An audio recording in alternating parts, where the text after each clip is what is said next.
ओम नमो भगवते वासुदेवाय। श्री पुरुषोत्तम भगवान की जय। पुरुषोत्तम मास में पड़ने वाली एकादशी का हिंदू धर्म में अत्यंत दिव्य महत्व है। शास्त्रों के अनुसार इस मास में भगवान पुरुषोत्तम की आराधना करने से सामान्य दिनों की तुलना में कई गुना अधिक पुण्यफल प्राप्त होता है। इस अवधि में व्रत, जप और दान करने से मनुष्य अक्षय सुख की प्राप्ति करता है। 3 साल में एक बार आने वाली पद्मिनी एकादशी, जिसे कमला एकादशी भी कहते हैं, व्रत रखने से व्यक्ति को श्री यानी लक्ष्मी जी की प्राप्ति होती है, धन में वृद्धि होती है, सुख और सम्मान बढ़ता है, बुरे से बुरे दिन समाप्त होते हैं और सौभाग्य जागता है।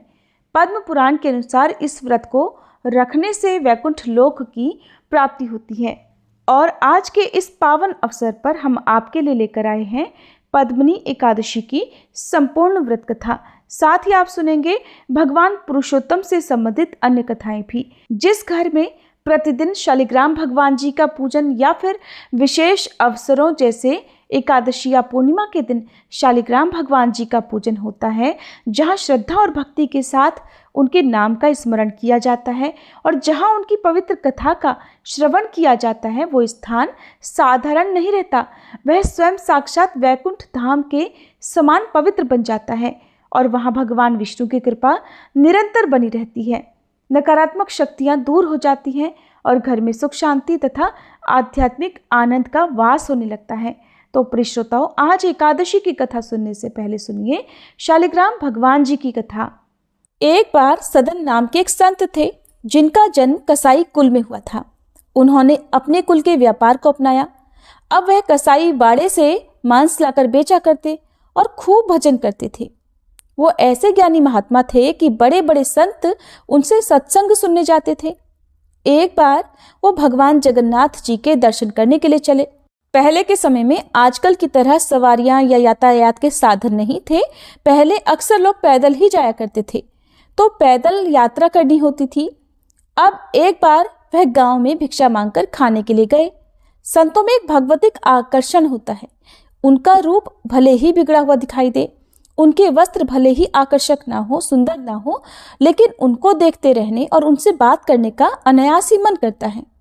अब जिस घर में सदन कसाई भिक्षा मांगने गए थे, उस घर की महिला उन्हें देखकर आकर्षित हो गई। उसने कहा कि मेरी इच्छा है कि आज आप हमारे घर आकर भोजन कर लीजिए। उन्होंने उस महिला का भाव देखते हुए कहा कि ठीक है। अब उनसे करुणावश ये गलती हो गई कि उन्होंने उस महिला का प्रस्ताव स्वीकार कर लिया। शास्त्र आज्ञा करता है कि संतों को 5 घरों के दरवाजे के बाहर से ही मांग कर लेना चाहिए। संतों को घर के अंदर जाने की आज्ञा नहीं है। दरवाजे से जोर से 3 बार तक आवाज देकर फिर आगे बढ़ जाना चाहिए। संतों को उदर पोषण करके भजन करने के लिए, यानी पेट भरकर भोजन करने के बाद भजन करने के लिए केवल रोटी मांगने का ही अधिकार है। लेकिन सदन जी ने आमंत्रण स्वीकार कर लिया और उस महिला के घर के भीतर चले गए। अब महिला ने उन्हें भीतर बिठाने के बाद पूछा कि आप कहाँ जा रहे हैं। यह जानने पर कि वह जगन्नाथ जी के दर्शन करने जा रहे हैं, उस महिला ने कहा कि रात होने में थोड़ा ही समय रह गया है, आप कहीं ना कहीं तो रुकेंगे ही। एक काम कीजिए, आज आप हमारे ही घर पर रुक जाइए। सदन जी के दयालु हृदय की वजह से अब उनसे ये दूसरी गलती भी हो गई। पहली गलती तो ये हुई कि उन्होंने एक महिला के कहने पर उसके घर में भोजन करने का आमंत्रण स्वीकार करा। दूसरा, उसके घर पर विश्राम करने के बारे में कहा तो वो तैयार हो गए, तो ये दूसरी गलती उनसे हुई। जबकि एक विरक्त संत को, यानी जो सन्यासी होते हैं, उन्हें कभी गृहस्थों के आसन में, गृहस्थों के घर में शयन नहीं करना चाहिए, क्योंकि उनके आसन में गृहस्थी के परमाणु होते हैं। अगर कभी शयन करने का भाव बने भी तो घर के बाहर छप्पर में या फिर खुले आंगन में या फिर गांव के किसी मंदिर में ही सोना चाहिए, घर के भीतर नहीं जाना चाहिए। यह अति आवश्यक होता है तो साधु कमंडल में गंगा जल रखते हैं, जल डालकर स्थान पवित्र कर लिया और फिर स्वयं का आसन बिछाकर कुछ क्षण के लिए बैठ गए। लेकिन किसी भी गृहस्थ के यहाँ एक साधु को कभी शयन यानी सोना नहीं चाहिए। अब उस महिला के अंदर काम भाव आ गया। वो रात में उठकर सदन जी के पास गई और उसने अपनी भावना प्रकट की। तो सदन जी ने उससे कहा कि तुम्हारा पति है, तुम ऐसे निकृष्ट बातें क्यों सोचती हो। अब काम के प्रति आसक्त उस महिला ने संत की बातों को किसी दूसरे ही तरीके से ले लिया। वो उसका दूसरा ही अर्थ समझ बैठी। तो उसने सोचा कि इनके कहने का मतलब ये है कि अभी तुम्हारा पति जीवित है। तो उसने घर के भीतर जाकर अपने पति को मार दिया। कामांध व्यक्ति कुछ भी कर सकता है। उसने इसके बाद जाकर सदन जी को इसके बारे में बताया। जब उन्होंने सुना तो वो बोले कि अरे ये तो महान पाप है, ये तो महान अपराध तुमने किया है। अरे तू कैसी निकृष्ट स्त्री है, तेरी भावना ऐसी कैसे हो गई। उन्होंने उसे बहुत डांटा। अब जैसे ही वो घर से बाहर निकलने लगे तो उस महिला ने उन्हें रोका और धमकी दी कि अगर मैंने शोर मचा दिया तो तुम यहां से जिंदा नहीं जा पाओगे। सदन जी ने कहा कि मुझे मृत्यु स्वीकार है, लेकिन गलत आचरण स्वीकार नहीं है। अब उस महिला ने देखते ही देखते खूब हल्ला मचा दिया। अब वो चीख चीख कर गांव वालों को बुलाने लगी, रोने विलाप करने लगी और चीख चीख कर चिल्लाकर कहने लगी कि देखो, रात में इनको साधु समझकर हमने अपने यहाँ रहने दिया, लेकिन रात में इन्होंने मुझे छेड़ने की कोशिश की और जब मेरे पति ने विरोध किया तो इन्होंने मेरे पति की हत्या कर दी और मुझे छेड़ने के लिए तैयार हो गए। वो तो मैंने हल्ला मचा दिया और आप लोग आ गए, नहीं तो जाने ये मेरे साथ क्या करते। गांव वालों ने उस महिला की बातों पर विश्वास करके उनकी पिटाई कर दी और उन्हें बांध दिया और अगली सुबह उन्हें राजा के पास लेकर गए। इधर सदन जी मुस्कुरा रहे थे, सोच रहे थे कि जगन्नाथ जी, आपने तो बड़ी ही सुंदर लीला की है। भक्तों के सामने संसार थोड़ी होता है, केवल भगवान होते हैं। भक्त तो केवल भगवान को ही देखता है, जैसे सारी ये सब लीलाएं उनकी ही हों। अब राजा के सामने सदन जी को पेश किया गया। राजा ने सदन जी से कहा कि हम आपकी ही स्वीकृति से दंड देंगे, जो आपको स्वीकार हो वैसी ही सजा आपको देंगे। अब पहले आप ये बताइए कि आपने अपराध क्या किया है। अब संतों की भाषा तो केवल संत ही समझ सकते हैं। अब उन्होंने कहा, महाराज, बिना अपराध के दंड कैसे हो सकता है, कोई ना कोई अपराध तो हुआ ही होगा, इसलिए भगवान ने मुझे पवित्र करने के लिए दंड दिया है। अब सदन जी ये भी जान रहे हैं कि कोई ना कोई पाप किसी पिछले जन्म का बाकी तो है ही, जिसकी वजह से इस जन्म में प्रभु उन्हें फंसाकर पिटवा रहे हैं। राजा इस भाव को समझ नहीं पाए, तो उन्होंने सजा दे दी कि इनके दोनों हाथ काट दिए जाएं और उसके बाद इन्हें छोड़ दिया जाए। वो साधु थे, इसलिए राजा ने उन्हें प्राण दंड नहीं दिया, केवल हाथ काटने की सजा दे दी। इधर सदन जी सजा मिलने के बाद सीधे भगवान जगन्नाथ जी के सामने गए और वहां जाकर उन्होंने कहा, आप तो सब जानते ही हैं, मेरी तो आपको प्रणाम करने की इच्छा थी। प्रभु, अब तो मेरे हाथ ही नहीं है। लेकिन फिर भी उन्होंने अपने कटे हुए दोनों हाथों से उन्हें जोड़कर जैसे ही प्रणाम करने के लिए प्रयास किया कि उनके दो नए हाथ निकल आए। उनको जो मार पड़ी थी उसके वो चिन्ह भी गायब हो गए। अब उनका शरीर एकदम हष्ट-पुष्ट, स्वस्थ और तेजस्वी हो गया। सदन जी ने दोनों हाथ जोड़े और जगन्नाथ जी के सामने साष्टांग लेट गए। तभी भगवान वहां प्रकट हुए और कहने लगे, तुम्हें मुझ पर गुस्सा नहीं आया कि बिना किसी गलती के मैंने तुम्हारे ऊपर आरोप लगवाया और सजा भी दिलवाई। तब सदन जी ने ठाकुर जी से कहा, प्रभु, मुझे तो आपकी हर चेष्टा में केवल और केवल प्यार ही दिखाई देता है। जरूर ये सब करने के पीछे भी आपका प्रेम ही होगा। तो प्रिय भक्तजनों, सदन कसाई और शालिग्राम भगवान जी की ये अद्भुत कथा हमें यही शिक्षा देती है कि भगवान बाहरी आडंबर नहीं, बल्कि भक्त के निर्मल हृदय और सच्ची भक्ति को देखते हैं। संसार किसी व्यक्ति को उसके कर्म, जाति या रूप से पहचान सकता है, लेकिन भगवान तो केवल प्रेम और समर्पण को ही स्वीकार करते हैं। जिस सदन कसाई को समाज साधारण और तुच्छ समझता था, उसी के निष्कपट प्रेम और सेवा से भगवान इतने प्रसन्न हो गए, उस पर इतने रीझ गए कि स्वयं उसके जीवन में अपनी कृपा बरसाने लगे।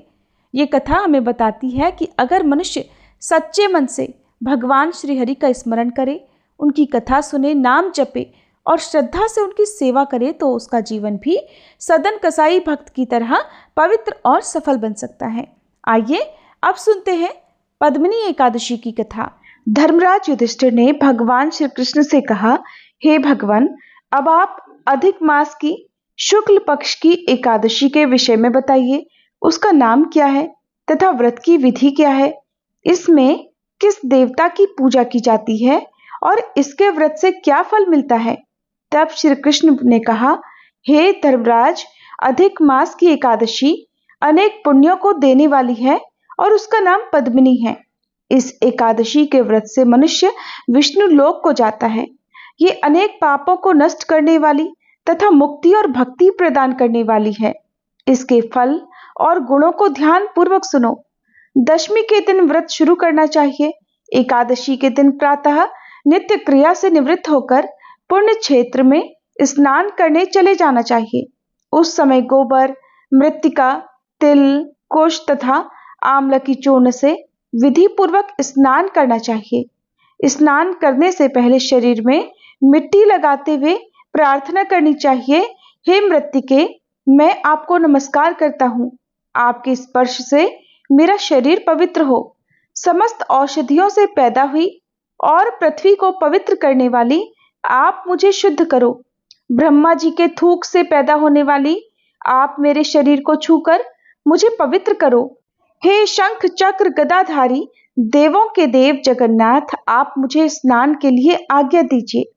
इसके बाद वरुण मंत्र को जपकर पवित्र तीर्थों के अभाव में उनका स्मरण करते हुए किसी तालाब में स्नान करना चाहिए। स्नान करने के पश्चात साफ, स्वच्छ और सुंदर वस्त्र धारण करके संध्या तर्पण करके मंदिर में भगवान की धूप, दीप, नैवेद्य, पुष्प, केसर आदि से पूजा करनी चाहिए। इसके बाद भगवान के सम्मुख नृत्य, गायन, भजन, कीर्तन आदि करें। भक्तजनों के साथ भगवान के सामने पुराण की कथा सुननी चाहिए। अधिक मास के शुक्ल पक्ष की पद्मिनी एकादशी का व्रत निर्जल करना चाहिए। यदि मनुष्य में निर्जल रहने की शक्ति न हो तो उसे जलपान या अल्पाहार से व्रत करना चाहिए। रात्रि में जागरण करके, नृत्य और गायन करके भगवान का स्मरण करते रहना चाहिए। प्रति पहर मनुष्य को भगवान या महादेव जी की पूजा करनी चाहिए। पहले पहर में भगवान को नारियल, दूसरे में बिल्व फल, तीसरे में सीताफल और चौथे में सुपारी और नारंगी अर्पण करनी चाहिए। इससे पहले पहर में अग्निहोम का, दूसरे में वाजपेय यज्ञ का, तीसरे में अश्वमेध यज्ञ का और चौथे में राजसूय यज्ञ का फल मिलता है। इस व्रत से बढ़कर संसार में कोई यज्ञ, तप, दान या पुण्य नहीं है। एकादशी का व्रत करने वाले मनुष्य को समस्त तीर्थों और यज्ञों का फल मिल जाता है। इस तरह से सूर्योदय तक जागरण करना चाहिए और स्नान करके ब्राह्मणों को भोजन कराना चाहिए। इस प्रकार जो मनुष्य विधि पूर्वक भगवान की पूजा और व्रत करते हैं, उनका जन्म सफल होता है और वे इस लोक में अनेक सुखों को भोग कर अंत में भगवान विष्णु के परम धाम को जाते हैं। हे धर्मराज, ये मैंने तुम्हें एकादशी के व्रत का पूरा विधान बता दिया। अब जो पद्मिनी एकादशी का भक्ति पूर्वक व्रत कर चुके हैं, उनकी कथा कहता हूं, ध्यान पूर्वक सुनो। ये सुंदर कथा एक समय पुलत्स्य जी ने देवर्षि नारद जी से कही थी। एक समय राजा कार्तवीर्य ने रावण को अपने बंदी गृह में बंद कर लिया। फिर उसे मुनि पुलत्स्य जी ने कार्तवीर्य से विनय करके छुड़ाया। इस घटना को सुनकर नारद जी ने पुलत्स्य जी से पूछा, हे महाराज, उस मायावी रावण को, जिसने समस्त देवताओं सहित इंद्र तक को जीत लिया, कार्तवीर्य राजा ने किस प्रकार जीता, सो आप मुझे समझाइए। तब पुलत्स्य जी बोले, हे नारद जी, पहले कृतवीर नामक एक राजा राज्य करता था। उस राजा की 100 पत्नियां थी। उसमें से किसी को भी राज्यभार संभालने वाला योग्य पुत्र नहीं था। तब राजा ने आदर पूर्वक पंडितों को बुलवाया और पुत्र की प्राप्ति के लिए यज्ञ किए, किंतु सारे यज्ञ असफल रहे।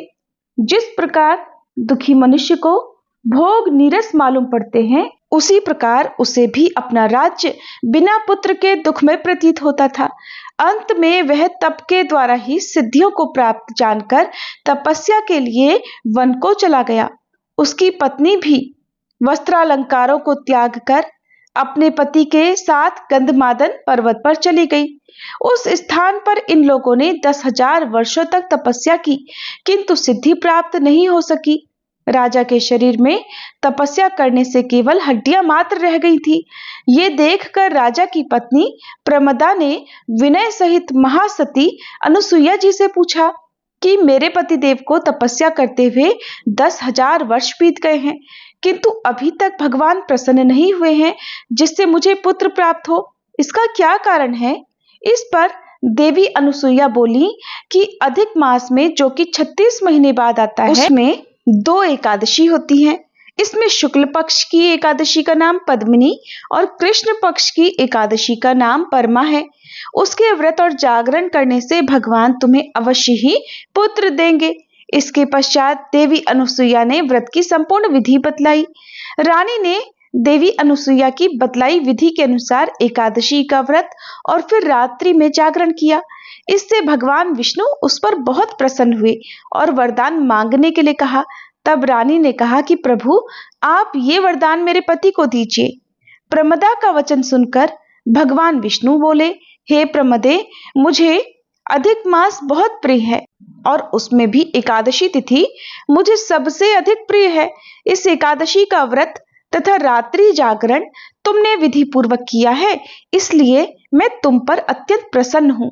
इतना कहकर भगवान विष्णु राजा से बोले, हे राजन, तुम अपनी इच्छा के अनुसार वर मांगो, क्योंकि तुम्हारी पत्नी ने मुझको प्रसन्न किया है।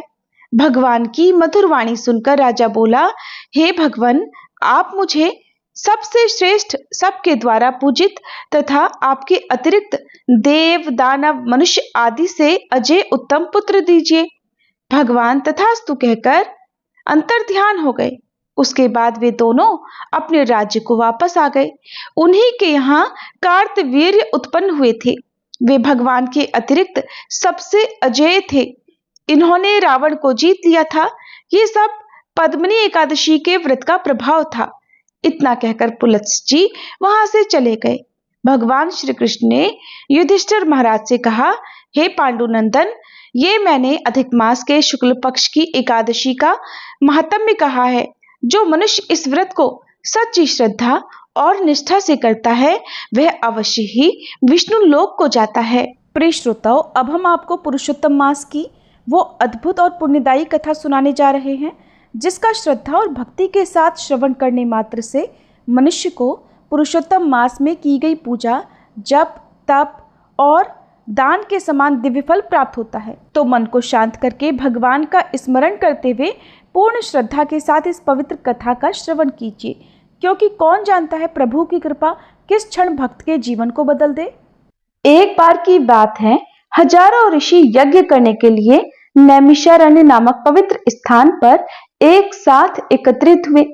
उनके बहुत अच्छे भाग्य के लिए महान ऋषि सूत जी गोस्वामी, जो विभिन्न तीर्थ स्थलों की यात्रा कर रहे थे, अपने शिष्यों के साथ वहां पहुंचे। वहां उपस्थित ऋषि मुनियों में उन्हें देखने का बहुत उत्साह था। वे सभी तुरंत महान ऋषि को सम्मान देने के लिए खड़े हो गए। उन्हें एक बहुत अच्छा व्यास आसन दिया और उनसे हाथ जोड़कर उस पर बैठने का अनुरोध किया। फिर नैमिषारण्य के ऋषियों ने श्री सूत जी महाराज से हाथ जोड़कर कहा, हे सूत जी, हम सभी आपसे विनम्रता पूर्वक अनुरोध कर रहे हैं कि कृपया हमें भगवान के सर्वोच्च व्यक्तित्व की अद्भुत गतिविधियों और लीलाओं के बारे में कुछ बताएं। ऐसी हजारों कथाएं हैं, लेकिन हम सबसे उत्तम सुनना चाहते हैं, जिसके पालन से हम सभी इस भौतिक संसार से मुक्त हो सकते हैं और भगवान के धाम लौट सकते हैं। शौनक आदि ऋषियों की अध्यक्षता में इन ऋषियों द्वारा किए गए अनुरोध को सुनकर श्री सूत जी ने बोलना प्रारंभ किया। हे ऋषियों, कृपया मेरी बात सुनिए। मैं पहले पुष्कर तीर्थ गया, फिर हजारों अन्य तीर्थों का भ्रमण कर हस्तिनापुर पहुंचा। वहां गंगा तट पर मैंने हजारों ऋषियों को परीक्षित महाराज के साथ बैठे देखा। तभी महान मुनि शुकदेव गोस्वामी प्रकट हुए और उपस्थित सभी मुनियों ने हाथ जोड़कर अपने आसन से उठकर उनका उचित स्वागत, सत्कार, सम्मान किया।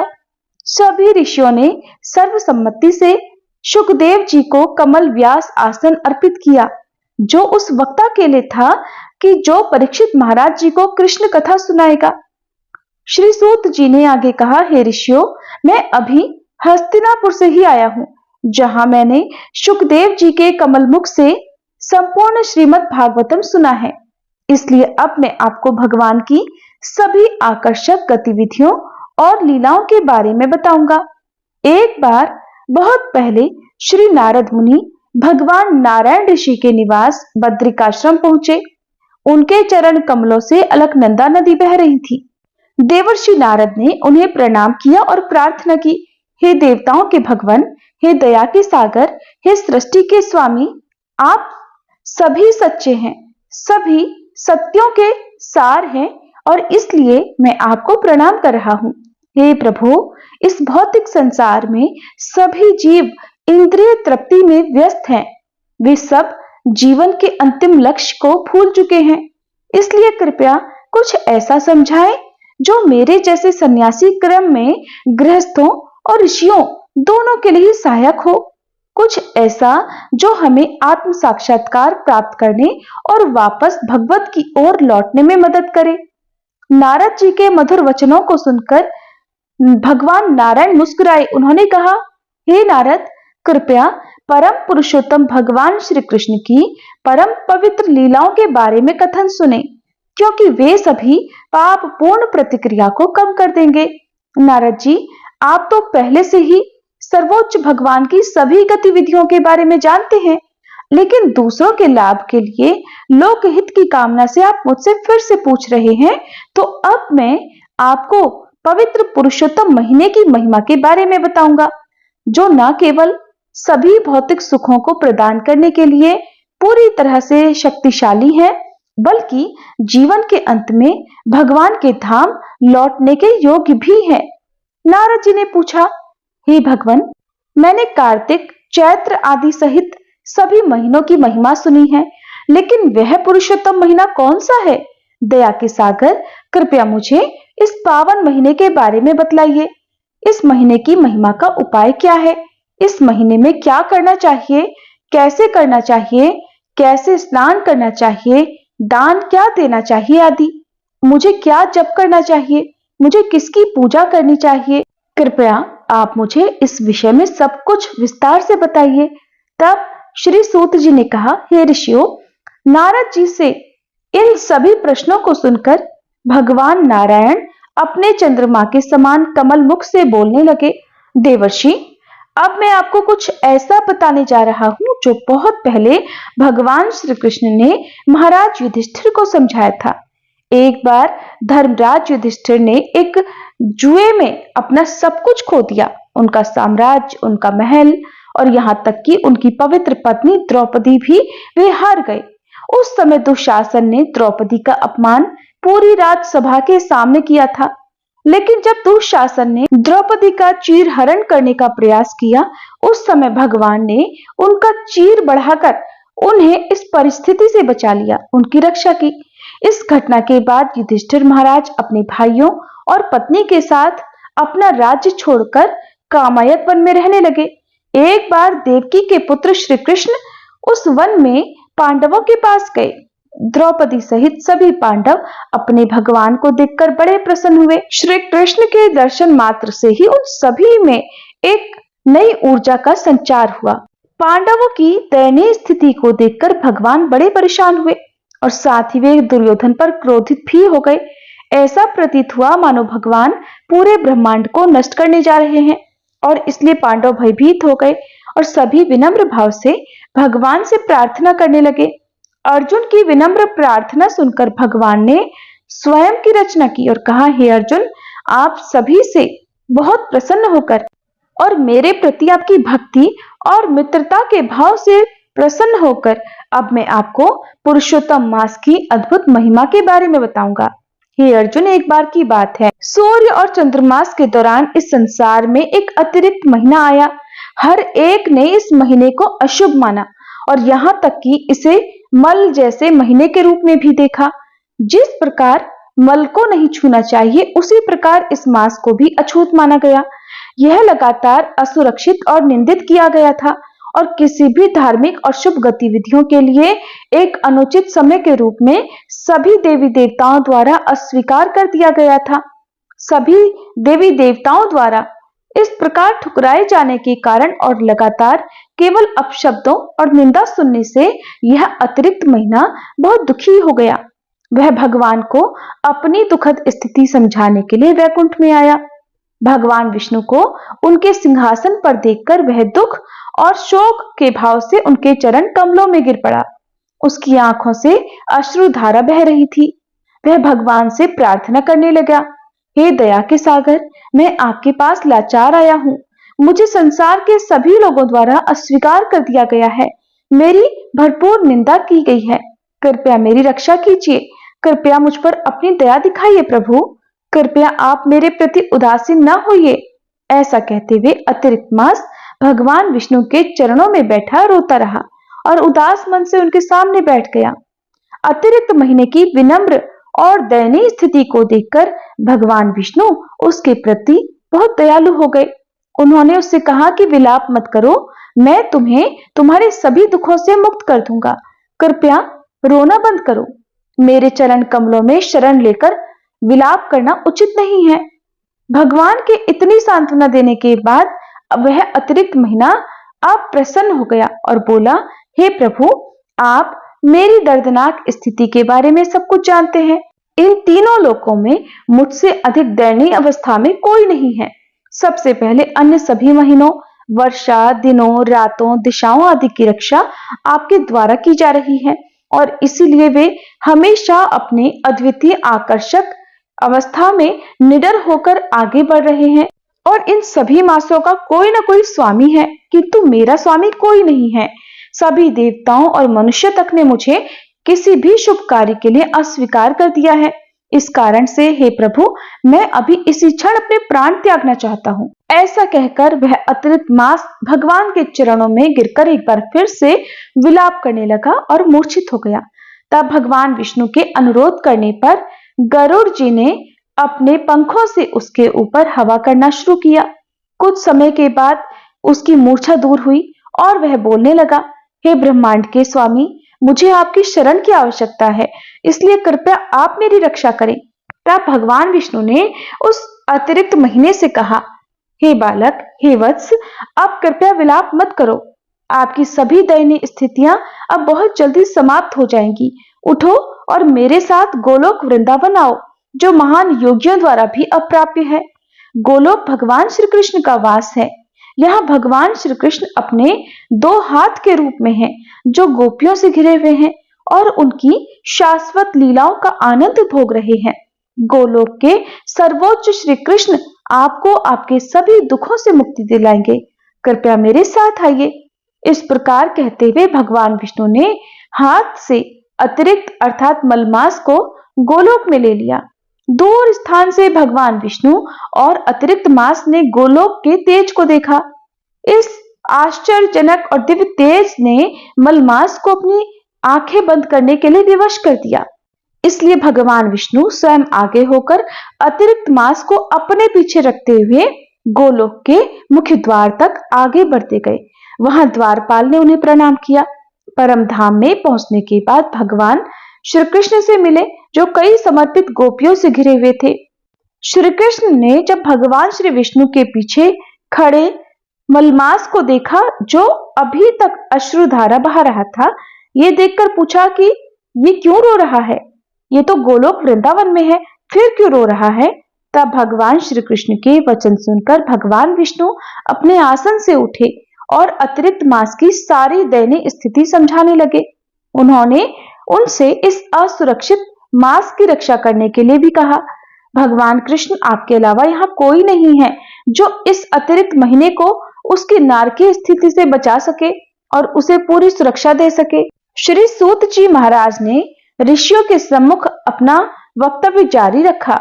वे कहने लगे, हे ऋषियों, भगवान विष्णु ने अपना आसन ग्रहण किया और भगवान कृष्ण ने उनसे बहुत गोपनीय बातें की। जो बातें की उन्हें ध्यान से सुनो, क्योंकि अब मैं उन शब्दों को तुम सबके साथ सुनाने जा रहा हूं। तब भगवान पुरुषोत्तम श्री कृष्ण ने कहा, हे श्री हरि विष्णु, आपने इस अतिरिक्त मांस को मेरे पास लाकर बहुत बड़ा कार्य किया है। आप इस कृत्य को करने के लिए और भी प्रसिद्ध हो जाएंगे, क्योंकि आपने इस मलमास को स्वीकार कर लिया है। मैं भी इसे स्वीकार करूंगा। गुण, यश, ऐश्वर्य, प्राप्ति, सफलता और भक्तों को आशीर्वाद देने में मैं इस अतिरिक्त मांस को अपने समान ही बनाऊंगा। ये मांस मेरे लिए समान रूप से फलदायी होगा। मैं इस दुराचारी महीने में अपने सभी दिव्य गुणों को प्रदान कर रहा हूँ। मेरे नाम से यह मांस इस संसार में पुरुषोत्तम मांस के नाम से प्रसिद्ध होगा। हे जनार्दन, अब जब उसने मेरे गुणों को धारण कर ही लिया है, तो अब मैं स्वयं इस पुरुषोत्तम मांस का स्वामी और रक्षक बनूंगा, और मेरे समान होने के कारण यह मांस अन्य सभी मांसों का स्वामी होगा। अब यह मांस सभी के लिए पूजनीय होगा, सभी को उसकी पूजा करनी होगी, और ये मांस मेरे जैसा ही शक्तिशाली है, जो अपने भक्तों को किसी भी प्रकार का आशीर्वाद दे सकता है। मैं अन्य मांसों के विपरीत, जो किसी न किसी इच्छा से भरे हुए हैं, इस मांस को इच्छा मुक्त कर रहा हूं। अतः इस पवित्र मास में जो भक्त मन में किसी भी इच्छा को न रखकर निस्वार्थ भाव से पूजा, साधना, जप, तप करेगा, उसके अगले पिछले सभी जन्मों के पाप भस्म होंगे और वह अंत में मेरे धाम वापस लौट आएगा। हे गरुड़ध्वज, भगवान श्री कृष्ण ने ऐसा कहकर अपना वक्तव्य जारी रखा कि मेरा गोलोक तपस्या करने वालों के लिए, परम गतिविधियों में लगे महात्माओं, ब्रह्मचर्य बनाए रखने वाले लोगों के लिए, या अपने पूरे जीवन काल का उपवास रखने वालों के लिए अप्राप्य है। लेकिन केवल पुरुषोत्तम मास भर का पालन करके और भक्त बनकर कोई भी इस भौतिक सागर को आसानी से पार कर सकता है और वापस भगवान के धाम लौट सकता है। इस पुरुषोत्तम मास का पालन सभी तपों में सर्वश्रेष्ठ है। जिस तरह एक किसान अच्छी तरह से खेती की गई भूमि में बीज लगाकर एक समृद्ध फसल तैयार करता है, उसी तरह एक बुद्धिमान व्यक्ति जो इस पुरुषोत्तम मास में भगवान की भक्ति सेवा करता है, वह इस संसार में एक आनंदमय जीवन भोगकर अंत में अपने शरीर को छोड़कर मोक्ष को प्राप्त कर लेगा। दुर्भाग्यपूर्ण अज्ञानी व्यक्ति जो कोई जप नहीं करता, दान नहीं करता, भगवान श्री कृष्ण और उनके भक्तों का सम्मान नहीं करता, ब्राह्मणों के साथ ठीक से व्यवहार नहीं करता, दूसरों के साथ शत्रुता करता है और पुरुषोत्तम मास की निंदा करता है, वो नरक का द्वार देखता है। भगवान श्री कृष्ण ने कहा, कोई व्यक्ति अपने जीवन को तब तक सफल कैसे बना सकता है जब तक कि वह इस पुरुषोत्तम मास में भक्ति नहीं कर लेता। एक व्यक्ति जो पूरी तरह से इंद्रिय तृप्ति में ही लगा हुआ है और इस पवित्र मास को कोई विशेष महत्व नहीं देता, वह निश्चित ही नरक भोगता है। सभी मनुष्यों को इस पुरुषोत्तम मास में कुछ भक्ति सेवा करनी चाहिए, जैसे कि पवित्र नदी में स्नान करना, मेरे पवित्र नाम का जप करके मेरी पूजा करते हुए श्री कृष्ण नाम जपना, और कुछ सामर्थ्य के अनुसार दान दक्षिणा देना। एक भाग्यशाली व्यक्ति जो मेरे निर्देशों का पालन करता है और इस पुरुषोत्तम महीने का ठीक ढंग से पालन करता है और श्रद्धा भाव से मेरा पूजन करता है, वह इस संसार के सभी सुखों को प्राप्त कर लेता है और अंत में वह मेरे गोलोक धाम में वापस आएगा।